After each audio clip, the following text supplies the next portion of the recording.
va parler tout de suite de ce crime horrible qui a secoué la ville d'El Khroub à Constantine. Une jeune femme âgée de 34 ans a été brûlée vive alors qu'elle se rendait au travail. Un homme l'a aspergée d'essence avant de mettre le feu à son corps. Amira Merabti a succombé à ses blessures juste après son transfert au CHU de Constantine. Aujourd'hui, la famille de la défunte et plus particulièrement son frère aîné ont tenu à s'exprimer et à apporter des précisions. Les proches de la victime ont été contactés par Amel Bouaz. Contacté par nos soins, le frère aîné de la victime, Mohamed Merabat, a nié tout rapport entre sa famille et l'assassin d'Amira, contrairement à certaines informations relayées par les médias.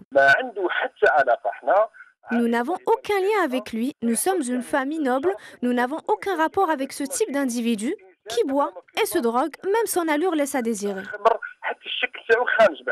L'assassin n'aurait donc aucun rapport avec la victime et serait même un récidiviste connu pour son comportement douteux à l'égard des femmes, toujours selon notre interlocuteur. Cet individu n'a aucun rapport avec ma sœur, il a des antécédents, il a été emprisonné à 3 reprises. Une fois, il s'était même accroché avec un policier. Il y a aussi une jeune fille qui a porté plainte contre lui pour la même raison. Il l'avait provoquée, elle est donc allée porter plainte. Enfin, la victime aurait même évoqué l'identité de son assassin peu de temps avant de rendre l'âme. C'est son frère qui nous a confié cela par téléphone. Une enquête a été ouverte, l'accusé serait toujours en cavale. Rappelons que la victime a été inhumée le 6 septembre dernier. Et allez, pour en parler, on retrouve l'invité du journal. Awisha Barti, vous êtes militante féministe, vous êtes venue parler de l'assassinat de Amira Merabet qui a été brûlée vive par son assassin qui l'a aspergée d'essence et qui a tout de suite mis le feu à son corps. Donc, vous étiez en train de parler de votre toute première réaction après avoir appris cette nouvelle. C'est une réaction de colère et d'indignation. Et je ne pense pas que je sois la seule. Je pense que toute l'Algérie devrait s'indigner par la banalisation des assassinats de femmes. Parce que rappelez-vous, la première fois que je suis venue sur ce plateau, c'était après l'assassinat de Razira, l'odieux assassinat de Razira. Et là, on a l'impression qu'on invente encore des méthodes de plus en plus odieuses. Mettre le feu, l'asperger d'essence et la brûler vive, je ne vois pas ce qu'il pourrait trouver de plus. Mais ce qui m'indigne le plus, c'est que j'ai l'impression qu'il y a une sorte d'indifférence. Justement, on va parler de cette indifférence, parce que nous devions en parler. Je ne sais pas si d'autres médias en ont parlé, c'est bien que vous en parliez. Là, on va parler de la façon avec laquelle Amira a été tuée. C'est-à-dire comment on pourrait mettre fin à ce fléau, parce que à ce fléau, on est en train de constater que le mode opératoire diffère. Il y a de la créativité, mais il n'y a pas de sanctions. Qu'est-ce que vous proposez à l'État ? L'État est chargé et tenu d'assurer la protection des citoyens, la sécurité des citoyens sans exception, et les femmes en premier lieu, puisqu'on voit une amplification des crimes contre les femmes. Alors, maintenant, la méthode peut différer, mais c'est l'esprit qui mène au crime, à commettre de tels actes contre les femmes.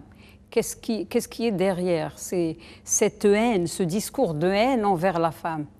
Et l'indifférence. C'est en fait, moi je pense que c'est pas une... Bon, évidemment que l'État doit jouer son rôle de protéger... L'État, quand je dis l'État, je parle bien évidemment de toutes ces lois qui sont entrées en vigueur. Et parlons-en des lois. D'abord, un État, un gouvernement, sa première mission, c'est d'assurer la sécurité des citoyens sans exception. Les femmes en plus, parce qu'elles sont sujettes à des agressions de toutes sortes, du harcèlement jusqu'au meurtre. Et ensuite, ces lois, parlons-en justement. Nous, on attendait une loi contre les violences faites aux femmes. En fait, on a eu des amendements du Code pénal qui sont en réalité des coquilles vides. Parce que quand on introduit la clause de pardon au Code pénal, on dit carrément aux gens que vous êtes dans l'impunité. Et je pense que c'est ce sentiment d'impunité Ce sentiment d'impunité, que ce soit par la loi ou par l'indifférence de la société, et même la caution, parce que ce monsieur qui a tué une femme en pleine ville et qui part à pied, d'après les témoins, il est parti à pied et on ne l'a pas retrouvé une semaine après son acte. Et voilà, mais comment on pourrait mettre fin, c'est-à-dire à ce fléau? Vous êtes intervenu justement il y a une année pour parler de l'assassinat de Laziqa Cherif. Vous vous êtes exprimé, vous avez dénoncé cet acte. Il y avait plusieurs femmes et hommes aussi qui étaient présents pour le rassemblement. Mais il n'y a pas beaucoup de choses qui changent. Pourquoi les violences faites aux femmes, justement, ne s'arrêtent pas? Pourquoi est-ce qu'il y a cette continuité et avec des méthodes différentes? Il faut revenir à l'image qu'on se fait de la femme. Est-ce qu'on la considère comme un être humain? Est-ce que cet homme à qui la femme a refusé, parce qu'il l'a harcelé, c'est l'information que enfin que nous avons eue, j'ai discuté avec la famille. Oui, j'ai contacté la famille et des amis qui ont été voir la famille m'ont mis en contact. Elle a été harcelée à plusieurs reprises et devant son refus, il est passé à un stade supérieur, il a voulu l'enlever et la mettre dans la voiture et elle s'est battue. Elle s'est battue. Et il l'a tué. Parce que dans sa tête, s'il avait considéré l'égalité dans l'humanité, si on nous considère comme des êtres humains, on va admettre qu'une femme a le droit de refuser. Et elle a le choix. Elle a la capacité de choisir son partenaire. Il ne peut pas admettre si dans la maison, c'est un tout. Il y a l'éducation à l'intérieur de la famille, à l'école. Donc, où se situe le problème? Est-ce que c'est un problème d'éducation, de culture, de frustration peut-être? Parce que vous l'aviez cité tout à l'heure. Aussi, parce que d'abord il y a l'éducation, parce qu'à la maison, quand une mère ou un père permettent à un frère de décider à la place de sa sœur, ensuite de la frapper, et on lui dit c'est ton frère et c'est ton protecteur. Et d'ailleurs, j'ai appris qu'un frère a brûlé sa sœur sous prétexte d'atteinte à son honneur. Si l'honneur de l'être humain se résume au comportement d'une femme, c'est que je pense qu'un homme comme ça n'a pas d'honneur du tout. Voilà. Donc déjà à la maison, dans l'éducation, si on permet aux frères si on délègue l'éducation ou l'autorité parentale au frère, s'il peut frapper sa sœur, évidemment, les autres filles, il peut les tuer.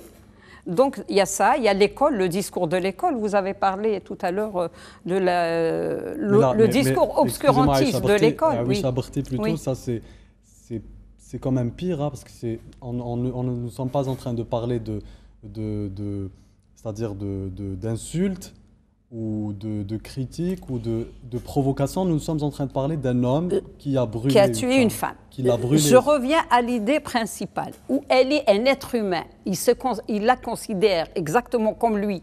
Donc c'est un rapport d'échange, ou alors c'est un objet qui était là à son service et elle doit accepter ses avances, sinon il peut tout se permettre. Parce que quand on commence par l'insulte ou la gifle, on finit par tuer. Tout est là, justement. Puisque c'est un acte prémédité, on parle... le frère a évoqué une personne qui est un peu déstabilisée.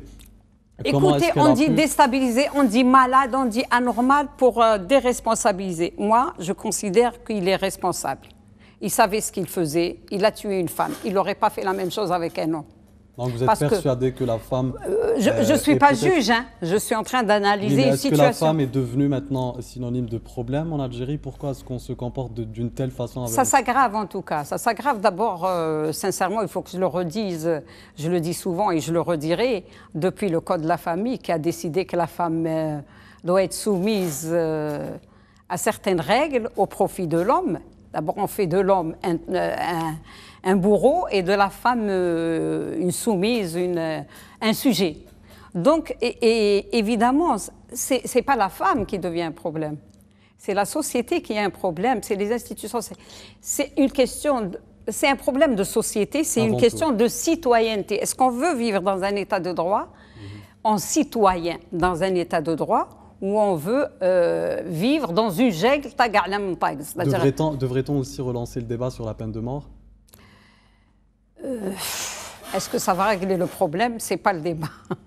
C'est pas le débat. Déjà, si on applique la loi. Vous êtes pour ou contre la peine de mort lorsqu'il est question de tels actes Est-ce que vous êtes pour ou contre la peine de mort? Sincèrement, quand je réagis en tant qu'être humain, quand je vois ce qu'on fait subir à cette femme ou aux enfants ou les terroristes qu'ils ont fait subir aux femmes et aux autres, je suis tentée de dire je suis pour, mais non, c'est pas la solution. Vous pensez que ça ne va pas? Oui, vous pensez que ça va pas? C'est pas vraiment la solution parce que déjà un état de droit, appliquer les lois, déjà je crois que le code pénal prévoit la perpétuité pour ce cas précis. Mais il faut aussi une éducation, l'école, etc. Alors, justement, une dernière question. Vous parliez de frustration, je voudrais revenir sur ça. Brièvement, s'il vous plaît, madame. Oui, très brièvement. Parce que le discours actuel rend suspect toute relation entre l'homme et la femme. Donc, mais en fait, la nature humaine est faite pour que les hommes et les femmes vivent ensemble. Ne pas trop se retenir, éventuellement, ne pas trop se voilà priver. Ce que ça donne. Oui. Alors, selon vous, pourquoi justement cette affaire n'est-elle pas assez médiatisée? Parce que si les preuves se confirment il s'agira bien évidemment d'un acte barbare, nous sommes d'accord, mais ça ne suffit pas, c'est-à-dire pour secouer la toile, si on devait citer un exemple, comme les sujets qui font l'actualité en ce moment, comme le cas de l'enseignante qui a filmé ses élèves. Pourquoi est-ce que l'affaire de Amira Boudris, plutôt Amira, la femme qui a été brûlée, n'est pas aussi médiatisée? Eh bien, justement, il faudrait que la société comprenne que la femme est un être humain. Et qu'une société où on humilie les femmes et on tue les femmes ne peut pas avancer. Donc, à ce titre, quand même, bon, il ne faut pas généraliser parce qu'il y a la réaction d'un groupe de femmes indignées qui appellent un rassemblement le samedi à la Grande Poste. Mais en fait, la Grande Poste, nous l'avons aussi, c'est l'occasion de le rappeler, les associations féministes l'ont appelée Karima Belhadj, du nom de la première jeune fille qui a été assassinée en 93, il me semble, 92-93. Donc, on se retrouvera samedi, mais c'est des femmes qui appellent, mais je voudrais préciser que ce n'est pas une affaire de femmes. C'est une affaire de société, c'est une affaire de citoyenneté. Donc, j'appelle toutes les femmes libres et tous les hommes libres de ce pays à être à la Grande Poste. Il y a un autre rassemblement à la même heure à Constantine, à la place nommée La Brèche, où il y aura la famille de la victime qui sera présente, la mère et les sœurs de la victime. Et puisqu'on parle de femmes, vous soutenez aussi la ministre de l'Éducation, c'est ce que j'ai cru comprendre tout à l'heure. Ah oui, j'ai vu que vous avez donné... Écoutez, moi, c'est une femme pour qui j'ai beaucoup de respect, qui fait un travail formidable dans un environnement très hostile. Mais la preuve, c'est que nos femmes, quand on leur donne la possibilité, elles s'expriment, elles sont courageuses. Vous avez montré une image qui la menace, ça m'étonnerait que ça l'ébranle. C'est une grande dame, je veux lui dire qu'elle a ma solidarité de femme et que je lui souhaite bon courage et qu'elle fasse une enquête sur cette enseignante, c'est tout à fait normal. Elle devrait être relevée de ses fonctions. Moi, si j'étais responsable de l'éducation, elle n'a rien à voir avec l'éducation.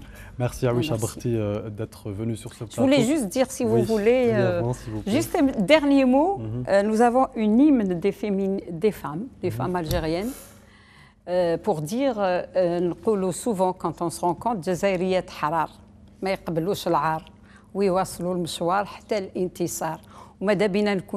J'aimerais que toutes les femmes libres de ce pays soient à la Grande Poste samedi à 11h, avec des fleurs, des bougies, pour exprimer notre indignation et notre colère, mais dans le calme.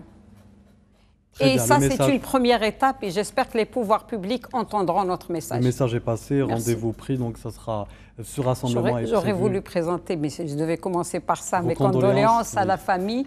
Je l'ai fait ce matin de vive voix, mais les condoléances, je les présente à la famille, mais à toutes les femmes algériennes, parce qu'à chaque fois qu'une femme est touchée, nous sommes toutes touchées. Merci beaucoup Awicha Abarti d'être venue sur ce plateau, d'avoir répondu à nos questions. Je rappelle donc que vous êtes militante féministe et vous êtes venue parler du cas de l'assassinat de Amira Merabti qui a été brûlée vive. On passe à l'info dernière avant de se quitter.